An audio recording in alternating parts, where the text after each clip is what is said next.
Halo semuanya, ketemu lagi dengan saya Delta Rahwanda di channel Learning Progress. Kali ini kita akan membahas sebuah permainan seru yang mudah dan dapat kita lakukan kapanpun dan dimanapun tanpa persiapan alias spontan. Kemudian ini bisa kita lakukan di semua mata pelajaran, di semua umur, baik SD, SMP, SMA maupun mahasiswa.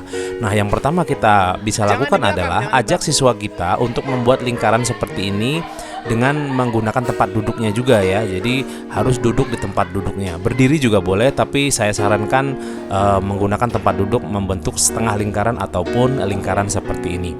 Lalu kemudian sampaikan kepada para siswa bahwa kita sebagai pengajar akan memberikan beberapa instruksi dalam bahasa Inggris. Karena ini adalah kelas bahasa Inggris, maka saya menggunakan instruksi berbahasa Inggris. Namun jika kelas Bapak Ibu sekalian adalah berbahasa Indonesia, maka bisa juga menggunakan instruksi berbahasa Indonesia. Kita persilahkan saja. Nah, di kelas saya, karena ini kelas bahasa Inggris, saya akan sampaikan bahwa saya akan memberikan beberapa instruksi dalam bahasa Inggris. Lalu bagi siswa yang cocok dengan statement atau instruksi saya, maka harus bertukar tempat duduk. Misalnya saya akan menyampaikan bahwa change place, pindah tempat ya, artinya change place if you took a bath this morning. Pindah tempat bagi kalian yang tadi pagi mandi.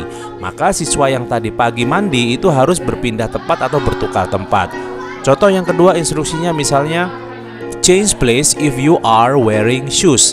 Pindah tempat jika kalian sedang mengenakan sepatu. Bagi siswa yang sedang mengenakan sepatu saat itu pada saat permainan, maka mereka harus bertukar tempat satu sama lain. Agar permainan ini menjadi semakin seru, kita bisa berpartisipasi atau ikut ke dalam permainan ini. Nah, nanti ketika kita sudah berpartisipasi, maka akan ada satu orang siswa yang tidak kebagian tempat duduk alias berdiri. Nah, siswa tersebutlah yang akan diberi hukuman atau memberikan instruksi lain pengganti dari pengajar. Jadi, si siswa boleh memberikan instruksi apapun yang berkaitan dengan materi atau bahasa Inggris yang level dia ya. Begitu seterusnya dan seterusnya. Jadi akan ada siswa yang tidak kebagian tempat duduk terus-menerus dan siswa tersebut yang akan diberikan hukuman memberikan instruksi dan kemudian mencari tempat duduk secepat mungkin. Begitu seterusnya dan seterusnya. Nah, pada sesi ini kita bisa mereview 3 tenses kalau di kelas bahasa Inggris, yaitu tenses present tense, past tense, dan continuous tense. Jadi sebagai contoh, instruksi yang pertama kita akan fokus memberikan mereview materi present tense. Maka instruksinya berkaitan dengan present tense terus. Lalu kemudian kita akan fokus pada materi past tense. Maka instruksinya akan fokus pada kalimat-kalimat past tense.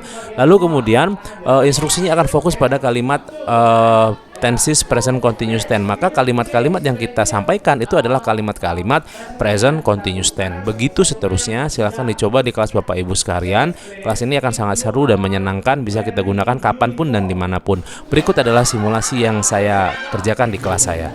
Terima kasih. Pakai jam tangan.